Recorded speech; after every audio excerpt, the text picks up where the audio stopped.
오늘 예레미야 46장 이 내용은 1절에 이렇게 말씀을 하고 있어요. 이방 나라들에 대하여 선지자 예레미야에 임한 여호와의 말씀이니라. 지금 1절 이 내용은 51장까지 바로 이방 나라에 대한 그 심판 전체의 서론에 그런 해당이 되어집니다. 1절을 우리가 자세히 살펴보게 되면은 우리 하나님은 바로 이 이스라엘 단 한 나라의 왕이 되는 것이 아니라 모든 이방까지를 포함한 바로 역사의 통치자요, 역사의 주관자가 하나님이시다라는 사실을 분명히 이렇게 말씀하고 있어요. 그러니까 우리 하나님은 작은 이제 하나님이 아니라 엄청 광대하신 그런 하나님이기 때문에 이 세상을 창조하시는 하나님이요, 그리고 창조한 모든 이제 나라들을 계속해서 오늘까지도 통치하시는 하나님이시기에 이제는 우리의 하나님은 이방 하나님도 되시고 또 이스라엘 하나님도 되시는 진정한 역사의 주관자가 하나님이시다라는 사실을 아주 자세히 이렇게 표현을 해주고 있습니다. 그래서 46장부터 51장까지는 숫자로 따지면은 주변 10개국에 대한 바로 심판을 말씀을 하고 있어요. 자, 그래서 이 선지자 예레미야에게 임한 여호와의 말씀 이렇게 표현하고 있는데, 여기서 말씀 나바르라고 하는 이 단어는 하나님은 말씀하시면 그 말씀하신 바를 반드시 이루시기 때문에 말씀은 곧 존재요, 말씀 그 자체가 역사다라는 사실을 이렇게 표현하고 있어요. 그래서 말씀이 존재요, 말씀이 사건이요, 말씀이 역사가 되어지는 것, 실질적으로 살아계신 하나님의 말씀이기 때문에 이 말씀은 이제 선포가 되면 그대로 이루어진다라는 사실을 지금 선언을 하고 있는 것을 보게 됩니다. 자, 그 중에 이제 가장 먼저 심판의 대상을 애굽 심판을 이렇게 말씀하고 있는 것이 2절이에요. 자, 2절 내용을 보면 애굽에 관한 것이라. 그래서 예레미야 선지자를 통해서 애굽 심판에 대한 내용이 소개가 되고 있는데, 자, 곧 유다 요시야의 아들 여호야김 넷째 해에 유브라데 강가 갈그미스에서 바벨론의 느부갓네살 왕에게 패한 애굽 왕 바로 느고의 군대에 대한 말씀이니라, 이렇게 말씀을 하고 있어요. 여기서 보니까 바로 바벨론 왕에게 패한 애굽 군대에 대한 말씀 이렇게 표현하고 있는데, 언제 그랬느냐 봤더니 요시야의 아들 여호야김 제4년 그랬습니다. BC 605년 이제 이스라엘 남유다가 지금 이제 패망하는 그런 어떤 내용이 있죠. 그래서 여기에 등장하고 있는 장소가 유브라데, 바로 유브라데 강가 갈그미스에서 이렇게 표현하고 있죠. 그러니까 이 갈그미스 전투는 굉장히 사실은 유명한 전투 아니겠습니까? 그래서 그때 이제는 모든 나라들의 가장 사실은 강력한 나라 중에 하나가 아수르예요. 근데 그 아수르라고 하는 나라가 너무나 사실은 포악한 나라가 되어지죠. 그래서 여기에 반발해서 신흥 강대국인 그런 바벨론이 이제 신흥 강국으로 등장하게 되죠. 그래서 작은 나라인데도 불구하고 그 어마어마한 아수르 나라를 이제 멸망시키는 그런 놀라운 역사가 일어나게 되죠. 그래서 이것에 사실은요, 위기감을 느낀 애굽 왕 바로 느고가 군대를 이제 동원해서 지금 남아있는 잔당 아수르 군대와 연합해서 바벨론 왕을 치러 지금 북상하고 있는 그런 어떤 장면 가운데, 여기에서 열왕기상 23장 29절 이하 이 내용을 통해서 보면 이때 누가 전사하냐면은 애굽 왕 바로 느고를 저지에게서 나갔다가 애매하게 죽은 자가 누구예요? 요시 왕이다 그 말이죠. 그래서 그 요시 왕 아들의 여호야김이 이제 4년 되었을 때 지금 이제는 애굽과 그리고 이제는 아수르에 의해서 아수르를 이긴 바벨론과의 전쟁이 어디에서 이루어졌었냐? 갈그미스, 그 유명한 갈그미스 전투가 지금 오늘 본문에 소개되고 있는데, 누가 이겼느냐? 이미 이 표현하고 있기를 바벨론 왕 느부갓네살에게 패한 애굽 왕 그랬으니까, 이 전쟁에서요 애굽이 그저 완전히 패하고 있는 것을 역사는 이렇게 말을 하고 있습니다. 어떻게 그 강력한 애굽이 바벨론에게 졌을까? 이게 사실은 쉽지 않는 싸움에 뭡니까? 패배인데, 질 수 없는 그런 전쟁인데 패한 것을 역사들은 지금 이렇게 말씀을 하고 있죠. 자, 그 자세한 내용을 이 이후에 이렇게 설명을 하고 있습니다. 자, 3절, 4절 이 내용을 통해서 보면은 지금 전투에 임한 그런 애굽이 얼마나 이제 위용이 이제 이렇게 드높은가, 그런 전투 과정을 자세히 설명을 하고 있죠. 자, 3절 4절 보시겠습니다. 너희는 작은 방패와 큰 방패를 예비하고 나와 싸워라. 4절입니다. 너희 기병이여 말의 안장을 지워 타며 투구를 쓰고 나서며 창을 갈며 갑옷을 입으라. 구체적으로 지금 전투 준비할 것에 대한 명령을 이렇게 소개하고 있는 그런 내용이죠. 그러면서 애굽군 이들에게 큰 방패 그리고 작은 방패를 준비해라. 이 내용은 보병을 얘기하는 거죠. 큰 방패 그런 것은 전체 온몸을 다 이렇게 방어할 수 있는 내용이고, 작은 방패는 근접 전투에서 사용할 수 있는 보병의 그런 방어 무기가 되겠죠. 그러니까 철저하게 지금 보병도 준비한다는 거예요. 근데 더 애굽의 자랑은 4절에 보니까 기병이 소개되고 있어요. 그때 당시에 이 애굽의 기병은 너무 강력하기 때문에 애굽이 사실은 이런 초강대국이 될 수 있었던 것은 기병 때문이에요. 그래서 너희 기병이여 말에 안장을 지워 타라. 이미 출전 준비가 끝났는데 그때 당시 최신 뭡니까? 무기가 지금 소개가 되고 있다. 이렇게 볼 수가 있어요. 투구를 씁니다. 창을 갑니다. 갑옷을 입습니다. 이 모든 내용은 철저하게 그리고 완전히 준비하되 보병과 기병 함께 지금 연합을 진행하는데 최신 무기들로 중무장한 이런 내용이에요. 그러니 그 군사의 위용이 얼마나 드높은가, 이 내용을 우리가 좀 이렇게 살펴볼 수가 있습니다. 자, 이것은요 사람이 준비하고 사람 보기에 어마어마한 군대요, 대단한 군대요, 철저하게 준비한 군대예요. 그런데 하나님이 보실 때는 어떤가? 5절입니다. 5절 여호와의 말씀이니라 내가 본즉. 그러면 여기서 누가 봤습니까? 하나님께서 봤어요. 사람 보기에는 대단한 군대잖아요. 그런데 하나님께서 그 대단한 군대라고 하는 애국군을 봤을 때 어떻게 평가하는가 하는 이 내용을 보니까 네 가지 모습이 나타납니다. 첫 번째 내용을 보니까 그들이 놀라 물러갔다. 그들의 용사는 다 패하여 황급히 도망갔다. 뒤를 돌아보지 아니하면 어떠민가? 그러니까 뒤로 돌아보지 않고 뭐예요? 도망갔다. 그 핵심의 내용은 뭡니까? 두려움이 그들의 사방에 있음이로다. 인간적인 철저한 준비와 사람들의 보기에 대단한 그런 위용을 과시하고 있는 그런 군대인데, 사실은 하나님께서 그들의 면면을 봤더니 그 배경은 두려움으로 가득 찼어요. 그래서 놀라고 도망갑니다. 패하고 급히 도망갑니다.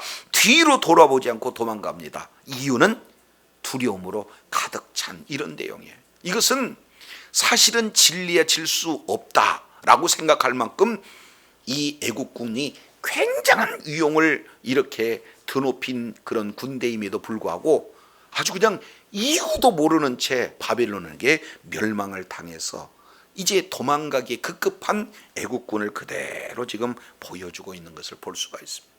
이 내용이 오늘날 우리가 살고 있는 그런 현대 사회에서도 그대로 적용되고 있는 것을 볼 수가 있어요. 자, 사람 보기에는요, 이제 명예가 드높습니다. 재물이 완전히 구비되어 있습니다. 그리고 그들과 함께 하고자 하는 많은 사람들이 돕고자 합니다. 그러니까 사람으로 생각했을 때는 절대 질 수 없는 그런 아주 굉장한 모든 것을 준비되어 있는 그런 여건이 됐다 할지라도 전혀 생각지도 못하게 망하고 그리고 어려움을 겪는 그런 어떤 모습들을 우리가 살펴볼 수 있죠. 왜 그렇습니까? 사람이 많고 그리고 물질이 풍부하고 그리고 명예가 드높다 할지라도 그것은 영원히 의지할 존재가 안 돼요. 진짜 존재, 의지할 존재는 누가 되는 겁니까? 그렇습니다. 변치하는 하나님이죠.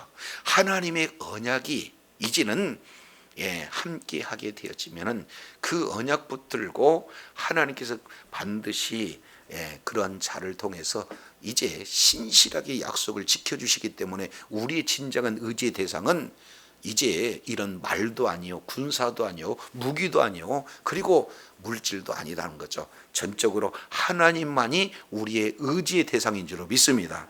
지금 애국군은요, 그들은 언약이 없어요. 하나님이 없습니다. 그들이 준비하고 있는 모든 무기, 군사 이런 것을 위해서 준비하고 이제 이 정도면 됐지 않았냐 했는데 형편없이 지금 도망 나오는 그런 모습들을 보게 되어져요. 그래서 6절 한번 보시죠. 발이 빠든 자도 뭐예요? 도망하지 못합니다. 그리고 용사도 피하지 못합니다.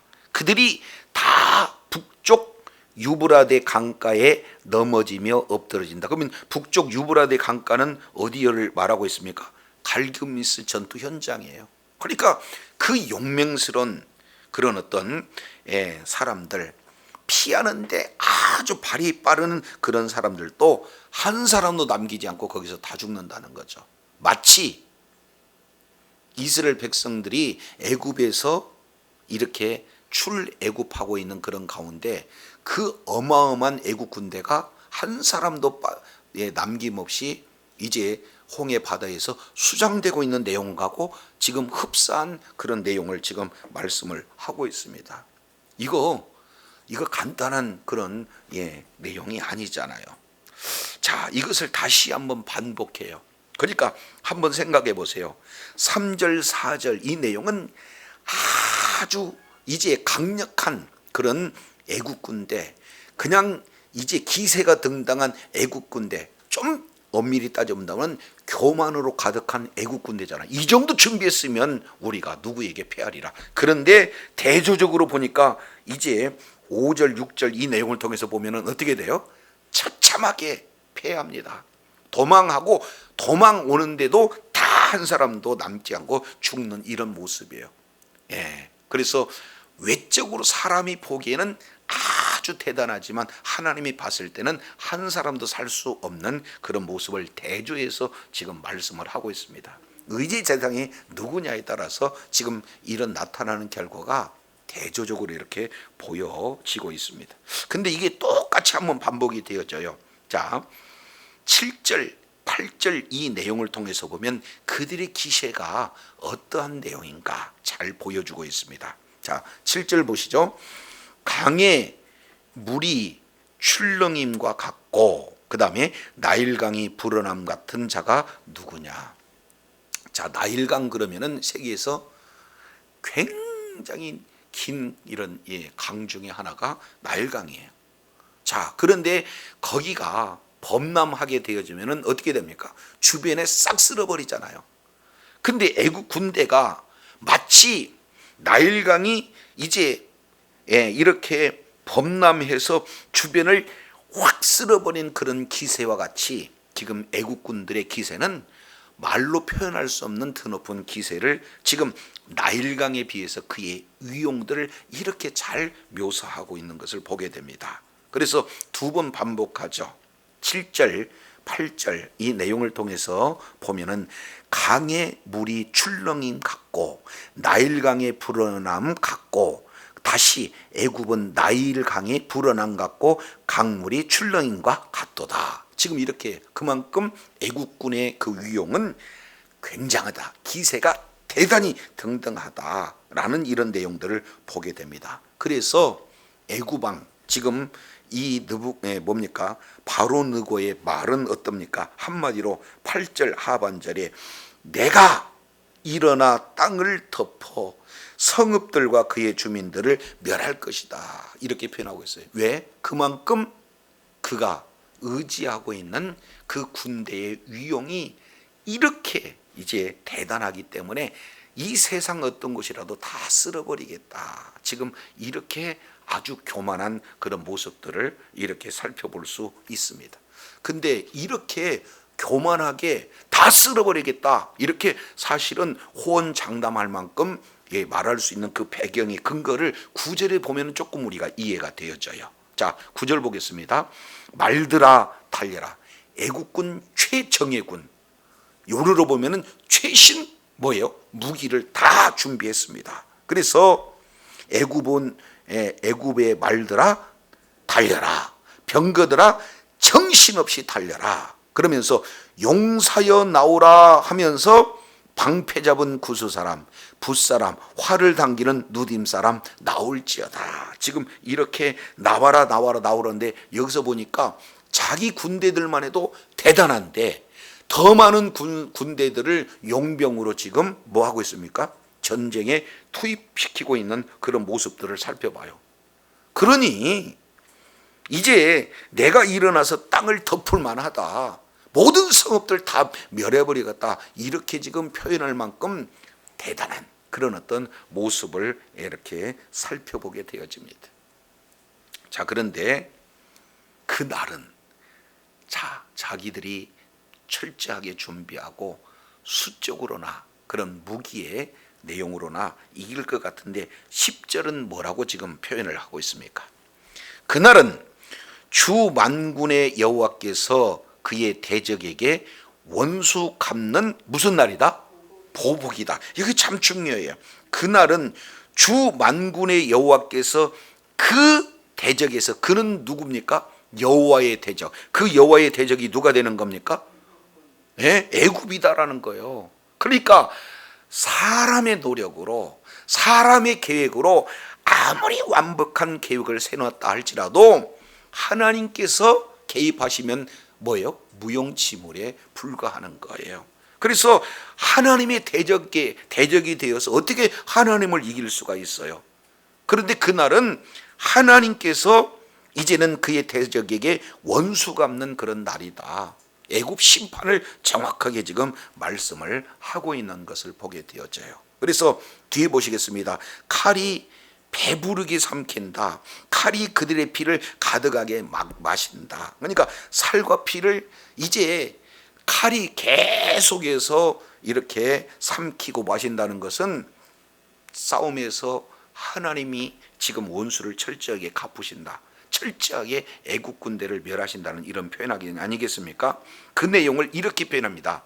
하나님이 싸우시는 전쟁이기 때문에 주 만군의 여호와, 여호와 체바오트, 이제 하나님께서 친히 이제는 전쟁의 총사령관이 돼서 싸우시는 그 전쟁에서 북편에 있는 유브라데 강가에서 희생 제물을 내릴 것이다. 그러면 결국 하나님은 애굽을 뭘로 받아버리시겠다는 거예요? 그렇습니다. 제물로 받으시겠다는 거예요. 왜 그렇습니까? 애굽은요, 그간 정말로 이 이스라엘에게 얼마나 많은 그런 큰 어려움들을 주는 국가입니까? 그잖아요. 하나님의 백성들을 얼마나 괴롭혔냐 그 말이죠. 그래서 우리 주님께서 애굽을 철저하게 뭐 하겠다는 거예요? 내 원수를 갚겠다, 우리 주님이 지금 말씀을 하고 있는 것을 보게 돼요. 그래서 그들을 아예 희생 제물로 우리 하나님께서 표현하시고 완전히 지금 심판하실 것에 대한 내용들을 정확하게 이렇게 보여주고 있어요. 자, 이 내용을 보면은 애굽은 그만큼 기세 등등하고 위용은 높고, 그래서 이제는 교만한 그런 내용들을 진행하고 있는데, 하나님께서는 이런 교만한 자를 완전히 꺾어버리시는 하나님의 놀라운 일하심을 이렇게 살펴볼 수가 있습니다. 똑같은 내용이 있죠. 아수르 사네립이라고 하는 그런 자가 히스기야 시대에 이제 남유다를 공격하고 있는 그런 상황 아니겠어요? 그런데 그 얼마나 교만이 하늘을 찌릅니까? 지금까지 아수르 군대가 지나가는 곳은 어떤 누구도 이제 방어할 수 있는 그런 나라는 없었다. 그리고 너희가 여호와 하나님을 이렇게 의지하지만은 아수르 왕에 의해서 여호와 하나님도 사실은 너희의 아무런 도움이 되지 못한다. 이렇게 이제 그 랍사기를 통해서 얼마나 교만한 말을 진행했습니까? 그런데 하나님께서는 이제 그 말을 듣고 이제 히스기야가 성전에 들어가서 편지를 써놓고 그대로 읽으면서 하나님 앞에 기도하잖아요. 그래서 그 밤에 19만 5천 명이 어떻게 돼요? 하루아침에 죽는 역사입니다. 우리 잠깐 보시죠. 자, 역대하 32장 이 내용을 통해서 살펴보게 되어지면은, 자 32장 9절 내용을 보니까 아수르 왕 사네립이 그 온 군대를 거느리고 라기스를 치고 그 신복을 예루살렘에 보냈습니다. 그리고 10절에 아수르 왕 사네립이 이렇게 말합니다. 너희가 예루살렘에 에워싸여 있으면서 무엇을 의논하느냐? 히스기야가 너희를 꾀어 이르기를 우리 하나님 여호와께서 우리를 아수르 왕의 손에서 건져내리라 하지만 이 어찌 너희로 주림과 목마르 해서 죽게 함이 아니냐. 지금 이렇게 해서 지금 얼마나 모욕적인 그런 얘기를 하고 있는지 몰라요. 자, 그랬을 때 20절 이러므로 히스기야 왕이 아모스의 아들 선지자 이사로 더불어 하늘을 향해 부르짖고 기도하였더니 21절 여호와께서 한 천사를 보내어 아수르 왕의 영에서 모든 큰 용사와 대장과 장관들을 뭐 했어요? 다 멸하셨다. 지금 이렇게 표현을 하고 있습니다. 교만은 패망의 선봉이요 넘어짐의 앞잡이니라. 잠언 기자는 말하고 있죠. 그래서 지금 아수르 왕, 지금 이 사네립이라고 하는 이런 자가 하나님의 이름을 뭐예요? 모독하고, 그리고 얼마나 교만하게 지금 하나님의 이런 어떤 백성들을 지금 이렇게 수치를 주고 있는지 몰라요. 그래서 이제 하나님을 비방한, 하나님을 회방한 그 대가는요, 하나님께서 교만한 아수르를 완전히 멸해버리고 여기서 지고 이제는 자기 본국으로 돌아가서 이제 살해당해서 지금 죽는 그 결과가 나타나는 거예요. 똑같은 상황이 지금 이 애국 군대에 있습니다.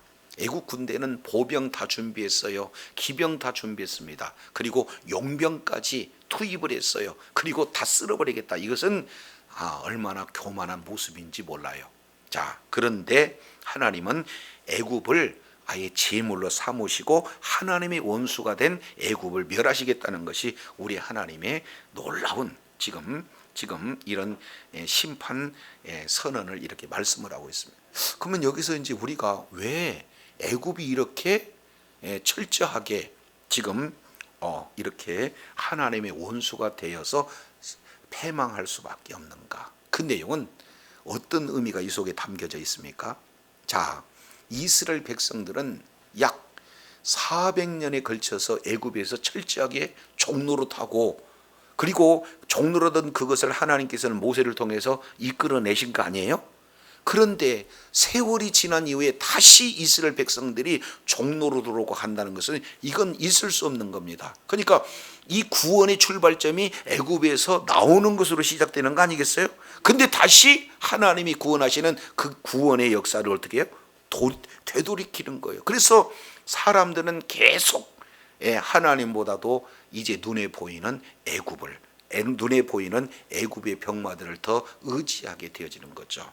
자, 그래서 이제 이스라엘 백성들, 하나님의 사랑하는 그런 자들이 애굽을 더 의지하고자 하는 그 애굽을 우리 하나님께서 뭐예요?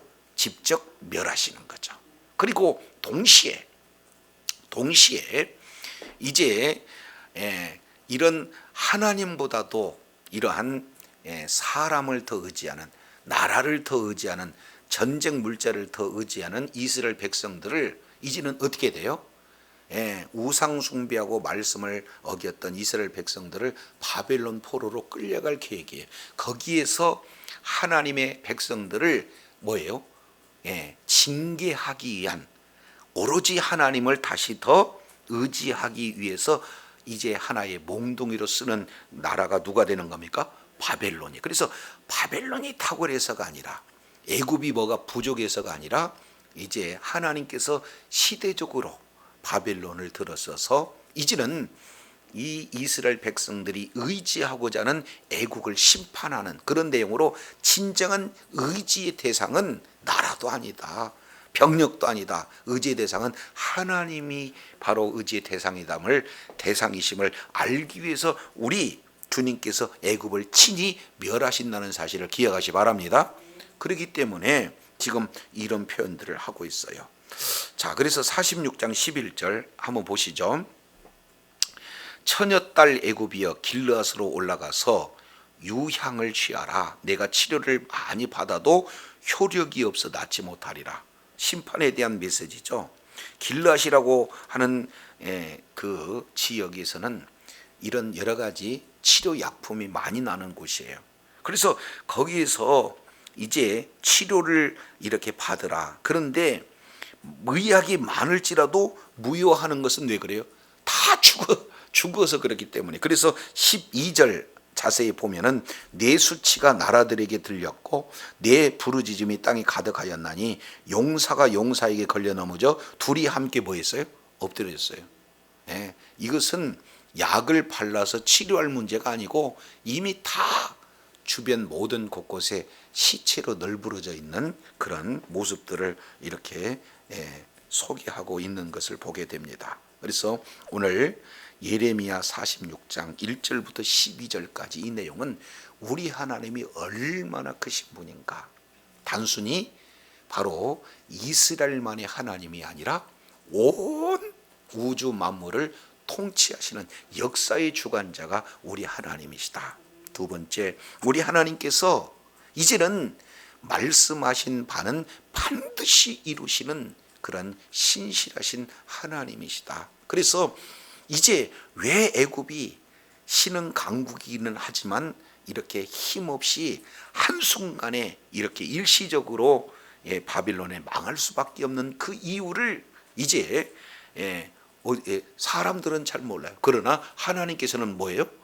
말씀하시면 그대로 이루시기 때문에 하나님께서 이제 이 일을 하셨다라는 사실을 볼 수 있습니다. 그 내용은 왜 그렇습니까? 말씀에서 벗어난 하나님을 의지한 이스라엘 백성들을 훈계해서 바른 신앙을 이제 되찾게 하기 위해서 애굽도 우리 하나님께서 이렇게 심판하신다 하는 하나님의 놀라운 사랑을 이렇게 살펴볼 수가 있습니다. 이어서 세 번째, 이제 애굽왕, 이 내용을 통해서 보면은 언제든지 교만한 자는 뭐예요? 이렇게 철저하게 패망이 있음을 우리 하나님께서 보여주고 계시다라는 사실을 말씀하고 있습니다. 그래서 46장부터 51장까지 이제 주변에 있는 모든 열방은 이제 심판에 대한 내용을 이렇게 말씀을 하고 있어요. 이 이스라엘 중심으로는 모든 주변국에 대한 심판입니다. 그것은 왜 그렇습니까? 자, 이제 한 군데 보고 마치겠습니다. 예레미야 1장 보시죠. 예레미야 1장 내용을 통해서 보면은 하나님께서 예레미야를 처음에 부르실 때 어떤 내용인가?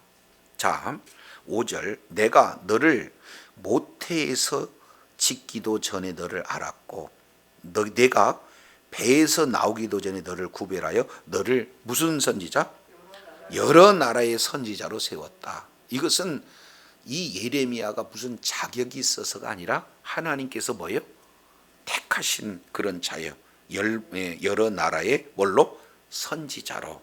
그래서 이제 사실은 이 아나돗이라고 하는 내용은 아비아달 몰락한 제사장 그런 지역에서 지금 아직은 약 20세 정도밖에 안 되는 그러한 제사장을 우리 하나님께서 선택하시고 지금 이 그 열방의 가장 사실은 작은 나라, 그것도 남북으로 나누어져서 마지막 잔존하고 있는 이 유다 나라에 무슨 힘이 있겠어요?